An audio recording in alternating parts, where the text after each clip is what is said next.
Hello everybody, welcome back to the workshop. So today I'm going to be showing you all how to make an integral tong clip like you see here on this pair of tongs.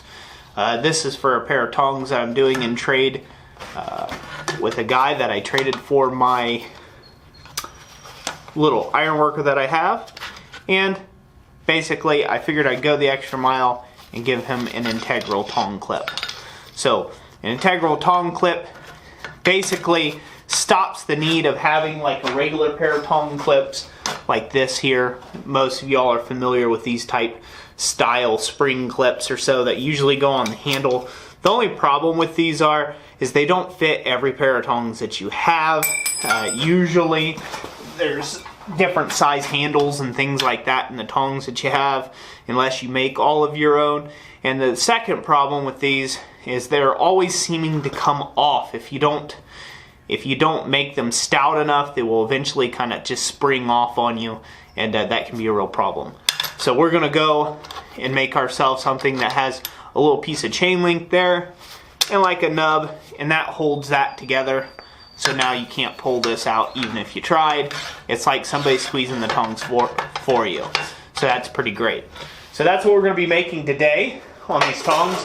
I'm not going to show the other processes of putting these together and stuff. I will show you them working at the end of the video, but you guys have seen me put that tong together first. But the very first thing that we're going to start with is this. We're going to bend ourselves a piece of 9.5 mil or 3/8 inch round bar stock, and this started off approximately about 6 inches long. Or about 6 inches of material here. This doesn't really matter, this dimension. Basically, we're just going to forge weld this into a link. So I'll get this in the fire, and I'll be back at the horn to get it bent up. Okay, so basically we're going to create this just like we would a chain link. So we're going to just create our scarves here. I won't be showing how to do the scarves today. But there's plenty of videos out there on how to make scarves for chain links, including I will have one coming up here soon on how to make scarves for chain links, and be sure to watch for that video when it comes out. But basically, you're just creating a little half lap thing, and then we're just going to set those two together and hopefully dress this just slightly past. And the ideal here, we just want these to come together and marry up nicely, so this way we can get them welded. You want them to kind of come together like a peak, like so. So pretty much it's a half lap at a diagonal that you're doing. You're just pulling out a little bit of material for the toe of the scarf, both ways. And then we're going to throw a little bit of flux on that and get it welded. Oh, I recommend doing the fluxing at just a little higher heat. You can do it at this heat. It should still wick through there, wick through the joint just fine.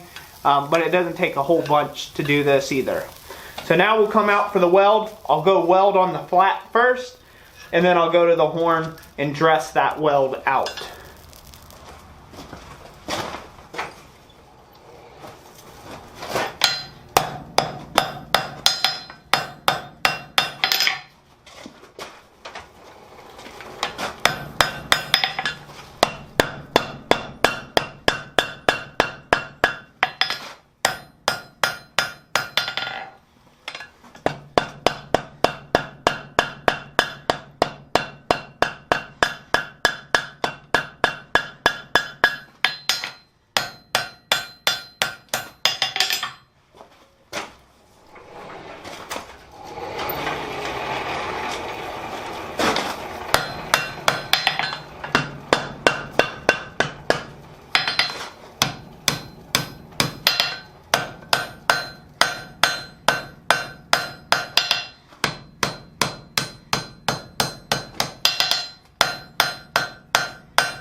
Okay folks, now that we've got that done, we're going to focus on the top side of our tong rein, and we're going to put down about a nice little 1/2 inch to 3/4 inch taper. You want this to be a really short taper.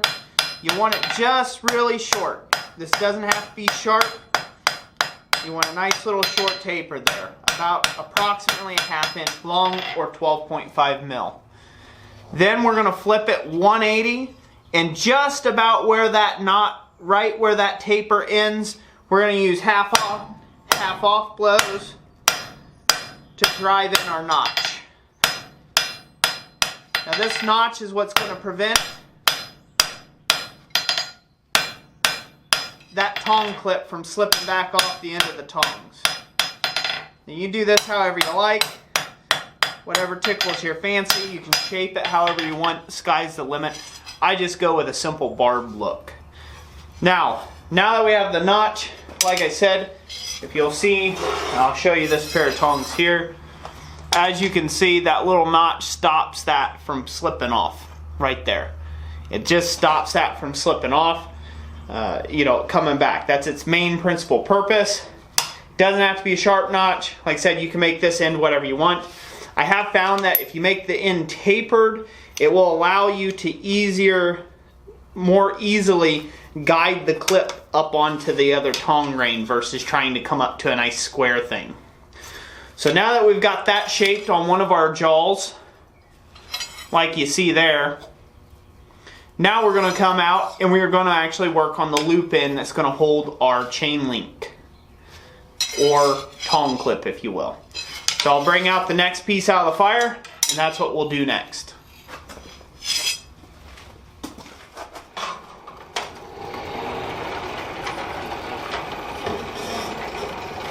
Okay, now again, making sure the top of the tong is down, we're going to lay on about 1 inch of material, or 25 mil. And we're going to hammer straight down with half on half off blows, and we're going to begin to stretch that out into a small pane.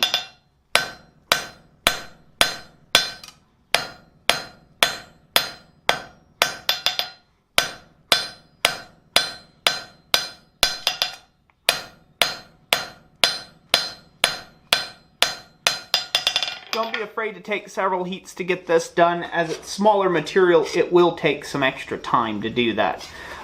So one of the things I will also point out is if this is too thick down here, you let this grow thicker than the parent bar stock material, it will no longer fit your loop.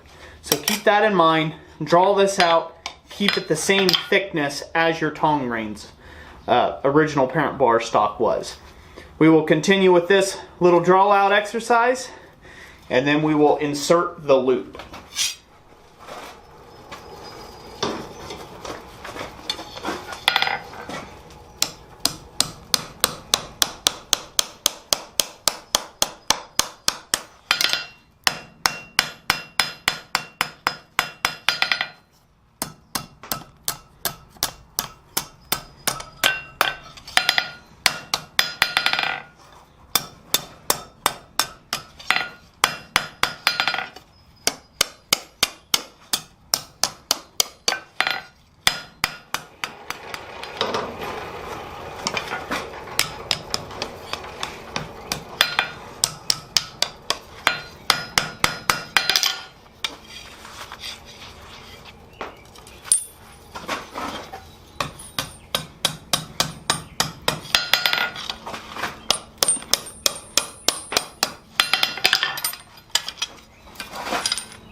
Okay, ladies and gentlemen, there you have it.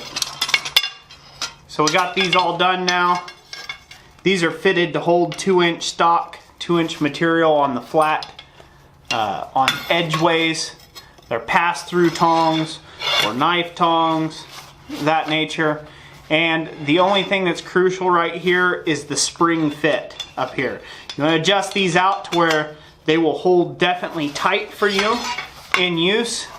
So this way they'll hold together. You want them to have a good amount of flex and spring, and that way they don't drop your work. And I usually like longer handles on my tongs, so this way I can hold the tongs with both hands if need be, and I can just hold them and turn them evenly in the hands without the worry of the tong losing grip each time. If you do this for long enough, you'll eventually develop carpal tunnel if you do not take and start using some spring clips. So I highly encourage it. Add them to your arsenal, even if you don't do integral spring clips like what we've got here. It's a very handy thing, and it saves you a lot of pain in the long run. So there you have it. That's the end of this video. I really hope you all enjoyed it. If you did, remember to give it a big like and let me know what you thought in the comment section down below. As always, I always appreciate hearing from you. So like I always say, God bless you, and we will catch you on the next one. Thanks for watching.